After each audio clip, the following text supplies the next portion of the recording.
The woman my husband Mark brought with him was clearly pregnant. Her belly was unmistakably large. My mother-in-law, Michelle, looked completely stunned. Mark smirked. Was he always the type to smile so cruelly? When we first met, he wasn't this unreasonable. Hey, just to confirm, the baby in this woman's belly is. Yeah, it is. My kid? What is she now? 9 months pregnant? Your kid? Seriously? I said it is, didn't I? Now get lost, you defective, infertile loser. His mistress grinned, clearly enjoying the moment. Mark is one thing, but this woman is just as bad. What a terrible personality. It's obvious she's relishing the situation. It looks like I'll have to put an end to this for both Mark and this woman. He probably thinks I don't know anything. But the truth is, I know far more than Mark could ever imagine. That's fine, but you won't be the father, because that baby in her belly.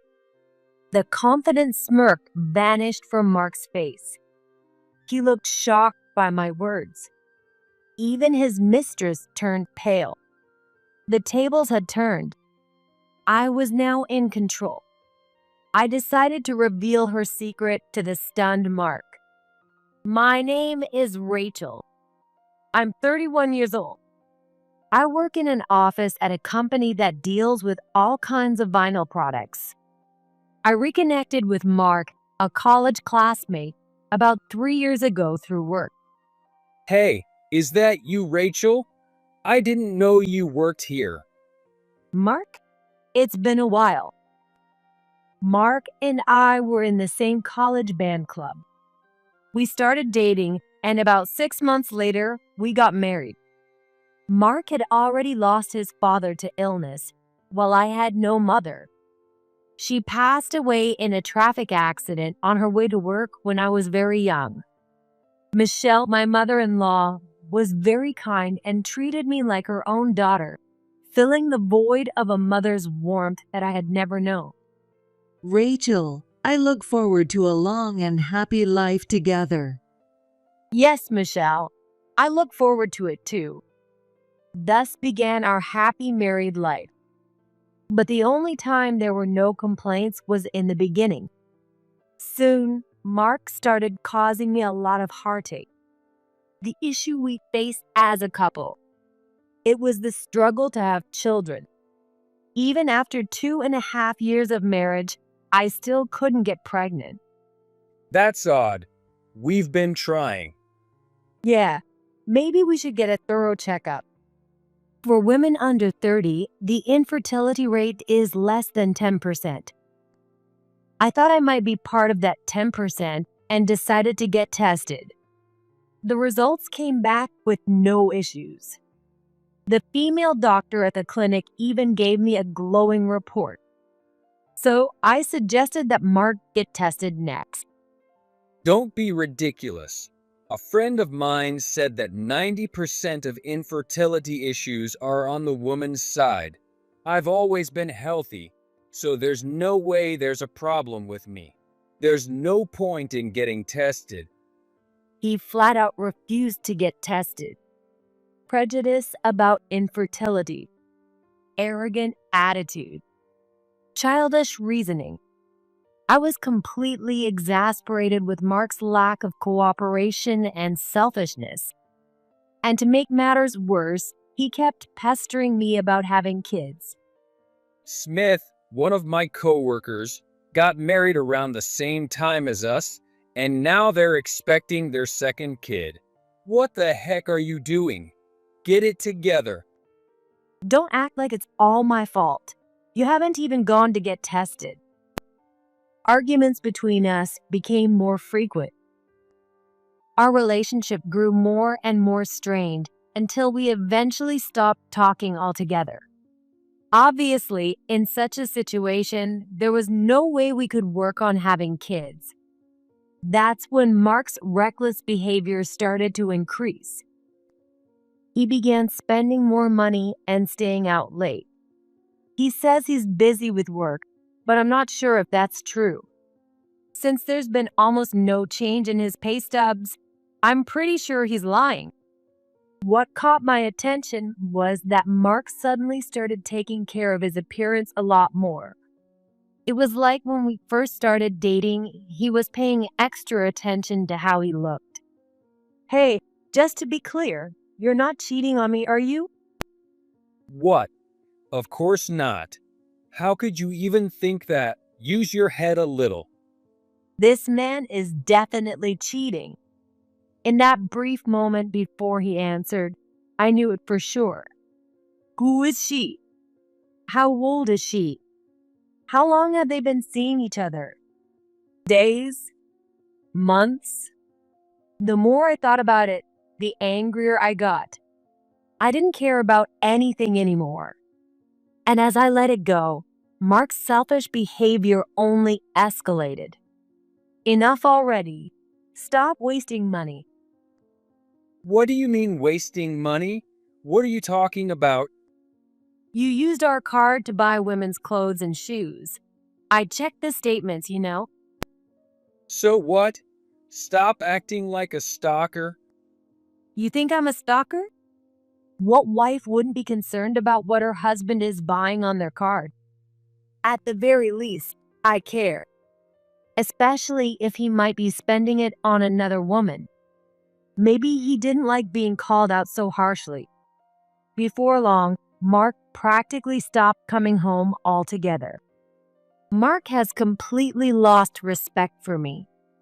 No matter how much I tell him, he doesn't listen. So I decided to talk to Michelle about it. I made an appointment and visited her alone at her house.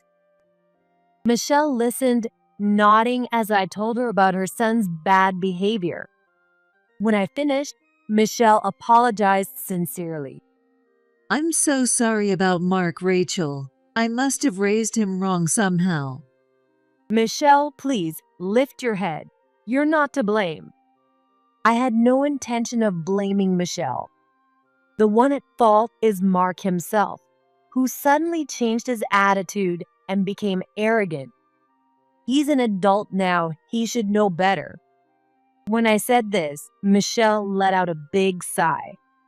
Well, I hate to say it, but Mark must have taken after his father.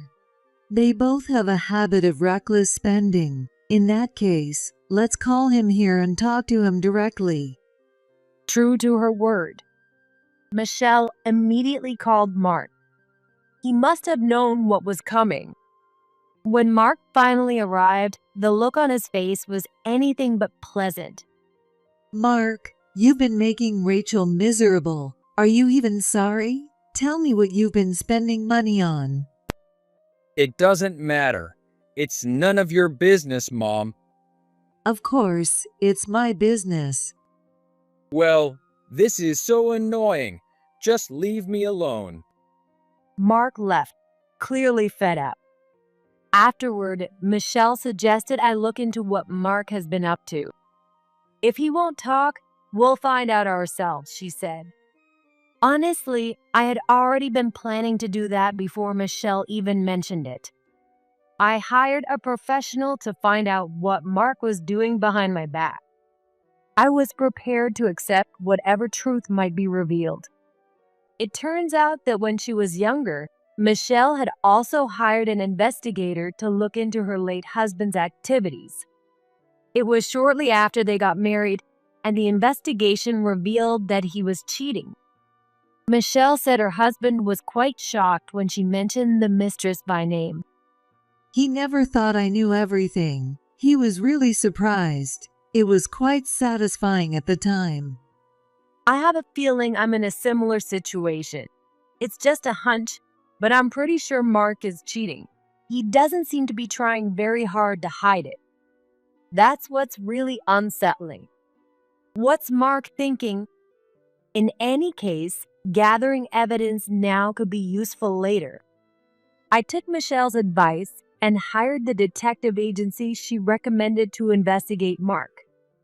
Of course, the results were exactly what I expected. Mark was indeed cheating. He hadn't been coming home because he was living in the house of his mistress. I decided to have them investigate the mistress next. A few weeks later, Michelle contacted me. Mark was planning to visit his family's house next week. For whatever reason, he said he wants to come home his father's anniversary. Also, he mentioned wanting to introduce someone to me. Thank you for letting me know, Michelle. May I come too? I'd like to talk to Mark directly. Of course, if there's anything I can do to help, just say the word. No matter what Mark says, I'm on your side, Rachel. Thank you so much, Michelle.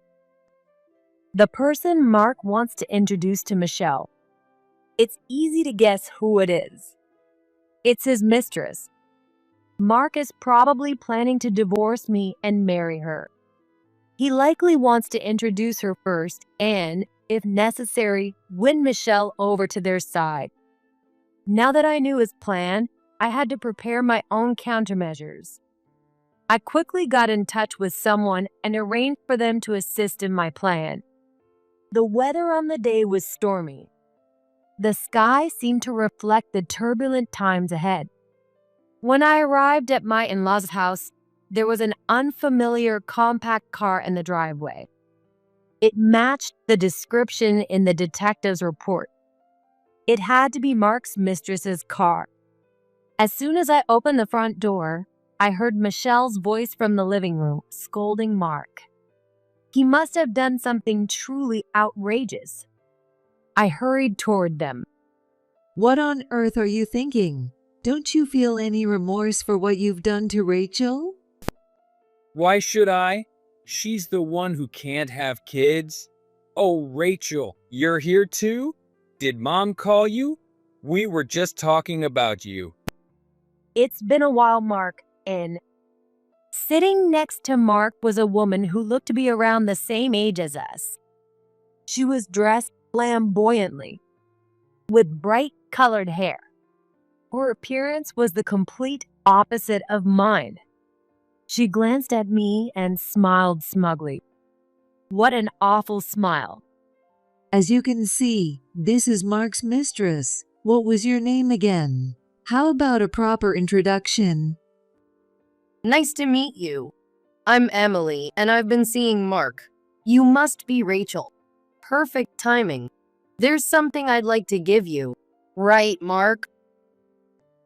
Oh, that's right. Here you go. I've already signed my part. What she handed me was divorce papers.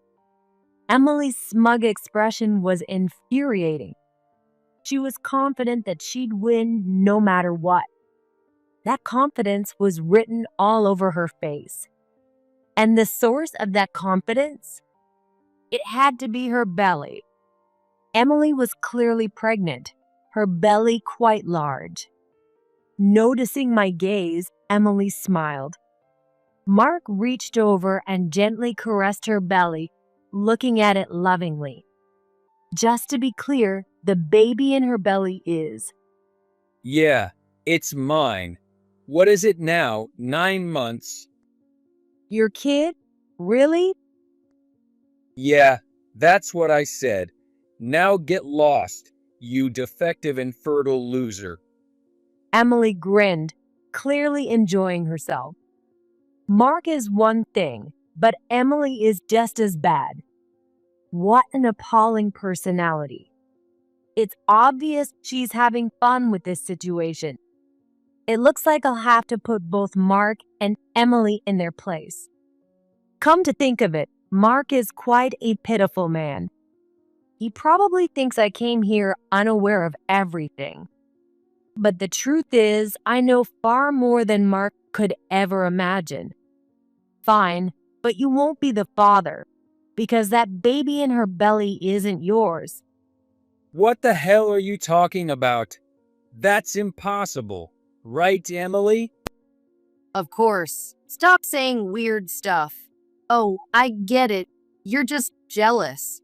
You can't have kids. So you're envious of my big belly, huh?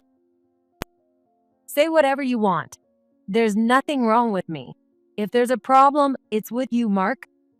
The confidence drained from Mark's face. He looked shocked by my blunt statement. I decided to reveal Emily's secret to the stunned Mark. The baby she's carrying isn't yours. It's David Miller's. Isn't that right, Emily? What? How? How do you? She was wondering why I knew that fact.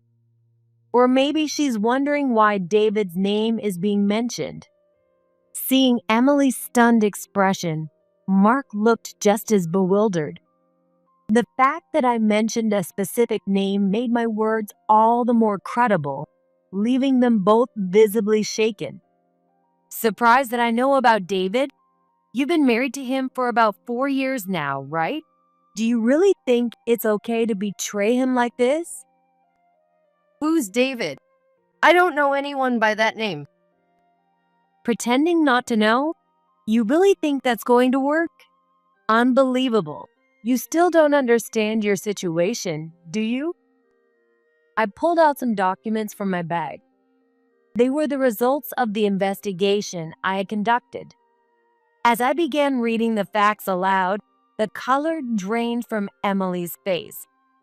Emily Miller, 31 years old, originally from Texas, moved to New York for college, took out a loan for plastic surgery and started working at a club, dropped out of college. Quite the example of a downward spiral, huh? You met David at that club, didn't you? Isn't that how you met Mark, too? What the hell? How dare you snoop into my life like that? This is insane. Isn't it normal to want to know more about the person involved in your husband's affair? Besides, you just admitted that everything I said is true, didn't you? Want me to keep reading? Stop it. Just stop. Emily was clearly upset. This reaction is more than enough.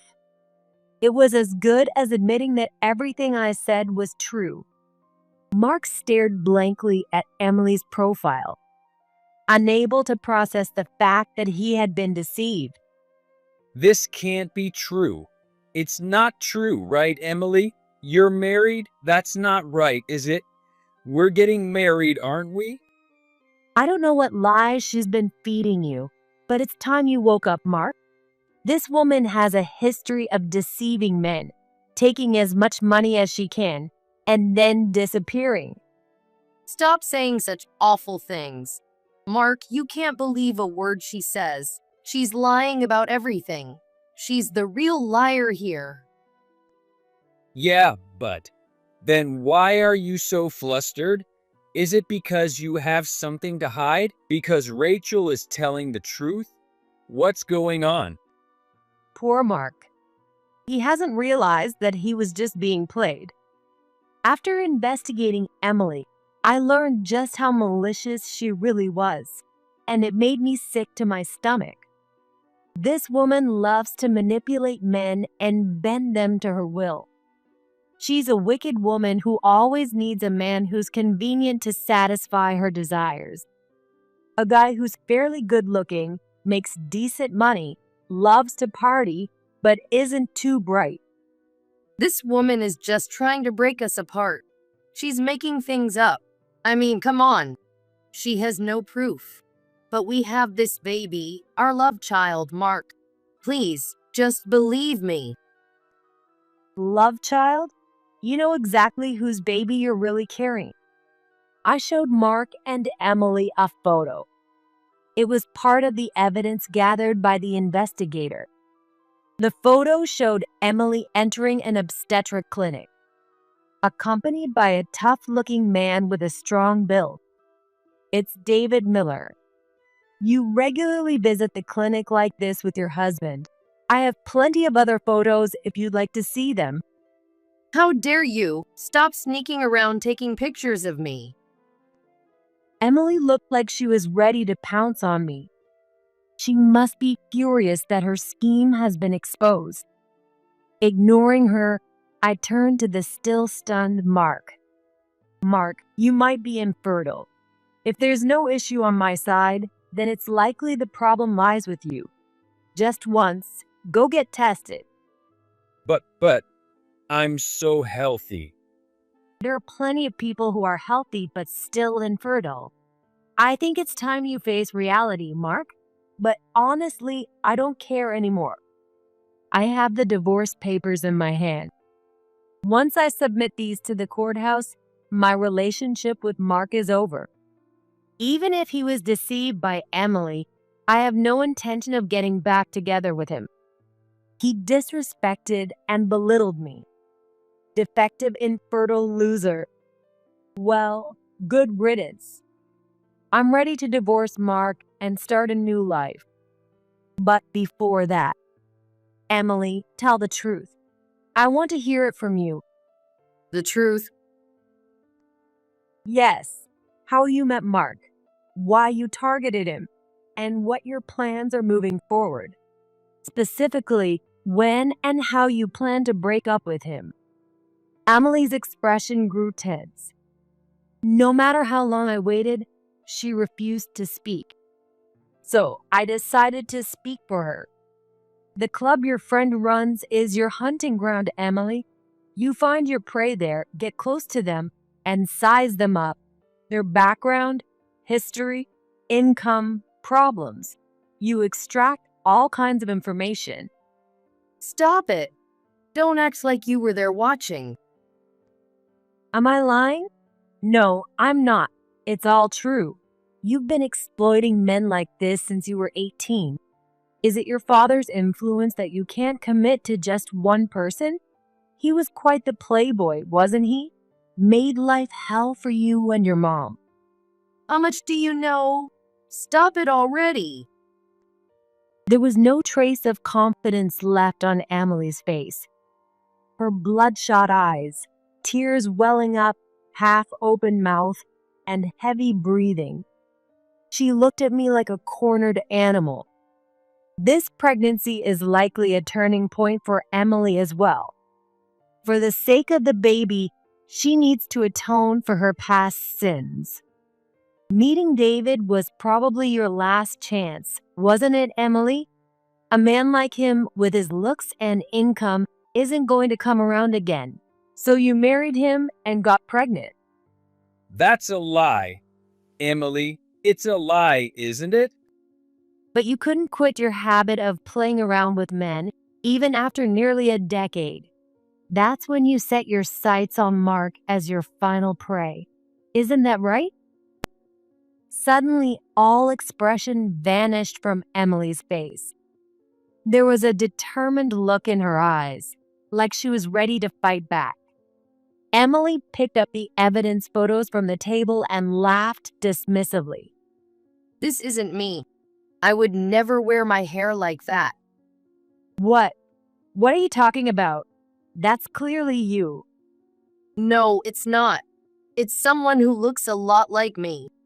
I don't even own clothes like that. Mark, have you ever seen me wear anything like this? No, I don't think so. Men's memories when it comes to women's clothing are unreliable. Emily seemed well aware of this and was using it to her advantage. Bold and cunning. No wonder. She's been deceiving men for over 10 years. Regaining her composure, Emily started to go on the offensive. You might have hired a detective or something, but are you sure they're trustworthy? Maybe you're the one being fooled. No matter what you say, I'm all about Mark. Stop trying to interfere. First of all, Emily's a successful businesswoman who's so busy that she can hardly ever make it home. There's no way she's married to another guy like you're suggesting, Rachel. Oh, really? So, Mark, you believe that Emily's a businesswoman? You think you're living in a house she owns and that she's just too busy to come home often? Mark seemed completely convinced by Emily's lies. It's true that the house that he's staying in belongs to Emily. But the idea that she's a businesswoman is a complete fabrication.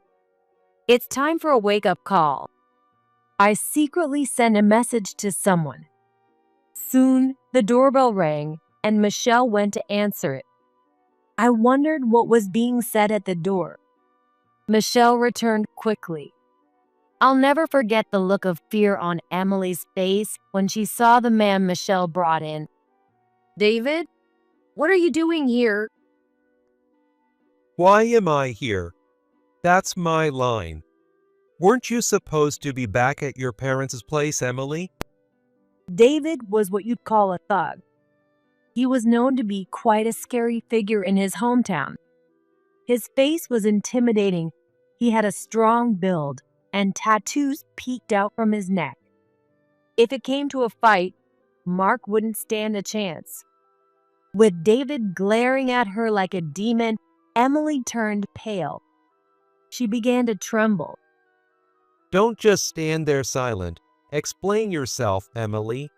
Why are you here? And who's the guy next to you? Wait, David.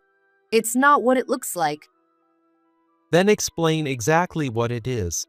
If I'm satisfied, we'll leave it at that. But if not, you better be ready. You know I've got a lot of friends I can count on. I'll have them beat you to a pulp. Please wait. It's not like that. The ace up my sleeve was Emily's husband, David Miller. The unexpected appearance left Emily stammering. Contacting David and getting him on my side was a risky move. If I'd shared the information carelessly, there was a chance Emily could have found out. But with all the evidence of the affair in hand, David remained calm and quietly agreed to help me. No matter how Emily tried to spin it now, she wouldn't be able to clear her name. What would Emily do when she was cornered? She acted exactly as I had predicted. She abandoned Mark. Emily stood up, rushed over to David, and started crying. I was so scared. He's been blackmailing me. He had something on me, and he's been staying at my place, and I couldn't do anything about it. What? Wait a minute. Me? You're saying I was blackmailing you? For what? You were after my body and my savings, weren't you? But when I got pregnant with David's child, you decided to stay at my place and take whatever money you could get. Isn't that right? That's nonsense. What the hell is going on? Who is this guy? Isn't the baby mine? Mark looked utterly confused, not knowing what to believe. To me, he seemed more pathetic than pitiful. He had betrayed his wife for this woman, only to be betrayed himself. David, on the other hand, was completely unfazed. Emily's tears had no effect on him. I had already shared part of the investigation report with David. Armed with irrefutable evidence, he wasn't about to fall for Emily's lies. The home you're talking about, Emily, is the one in Texas, right? No, it's the one nearby, the house your relatives gave you. You've been letting this guy stay there, haven't you? I'm staying at Emily's house, but she bought that house herself. It wasn't given to her by her relatives. Emily's a successful businesswoman who earned the money to buy that house. Shut up. You're just making things more complicated. Listen closely. You're being played. This woman is a pathological liar. The baby she's carrying is mine, and the houses you've been living in belongs to her relatives. And she's not a businesswoman. She's unemployed, at least since she married me. One truth after another was revealed. Mark seemed lost, unable to fully comprehend what was happening. His half-open mouth looked pitiful. It was clear he couldn't accept the reality in front of him. You idiot. I'm gonna make sure you regret laying a hand on my woman. Got it? What? But I was tricked. Does that matter? You still did it, didn't you? You better believe you're gonna pay for it. I'll beat you to a pulp and then demand compensation. And you too, Emily, you lying bitch. How dare you betray me? Wait, I'm sorry. David, it was a mistake. Please, don't be mad. Emily's pleas fell on deaf ears. David was now in overdrive. He was clearly furious. He seemed ready to call in his buddies and beat up both Emily and Mark right then and there. David shoved Emily toward Mark and glared at them with a terrifying expression. I'll call your company too. Let them know one of their employees has been cheating. See how they handle that. Wait, the company has nothing to do with this. Shut up. I don't care if it's related or not. It's about how I feel. And I won't be satisfied until I ruin your life. And that goes for you too, Emily. No, please forgive me. I won't do it again. It was probably because she knew just how scary David could be. Emily was already on the verge of tears. She was desperately begging for forgiveness. It was clear from David's face that her pleas were falling on deaf ears. It would be nearly impossible to calm down or reason with someone this angry. In utter despair, Mark did the unthinkable. He turned to me, seeking help. Rachel, please help me. Tell him I was tricked by Emily. I wouldn't have touched her if I'd known she was married. It's too late for that. You did what you did, so now you have to take responsibility.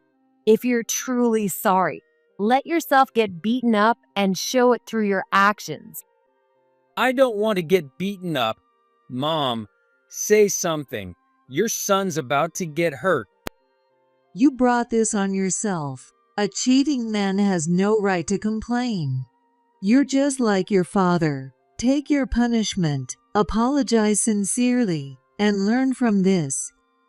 With everyone turning their backs on him, Mark slumped in defeat. After that, he apologized to me repeatedly, expressing regret over and over again. But if he thinks I'll believe those words now, he's seriously mistaken. I pushed him away without mercy and didn't engage in any further discussion. I'm going to file the divorce papers now. What? No way. Why are you so surprised? You were the one who handed me the divorce papers in the first place.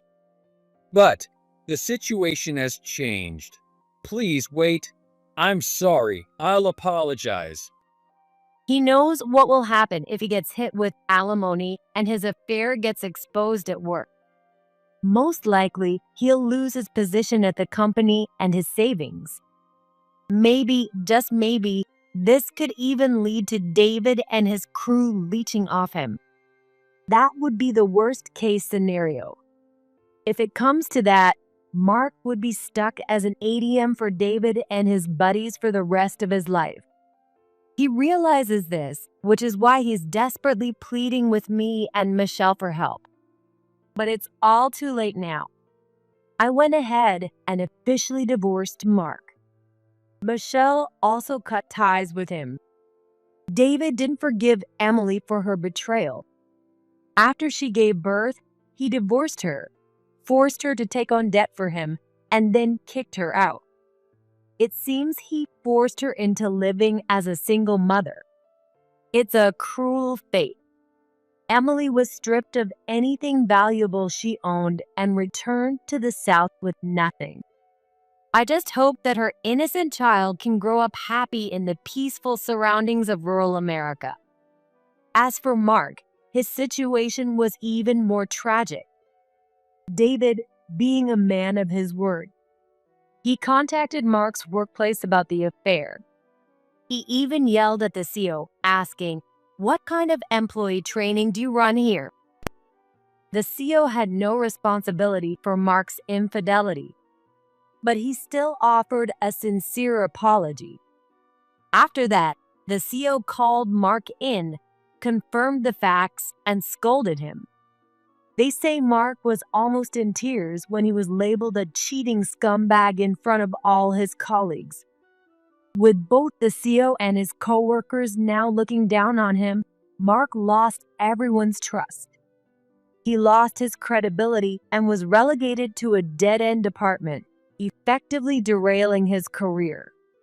Since he had to cover a significant amount of alimony with loans, quitting wasn't an option. Now he's isolated at work, enduring daily misery.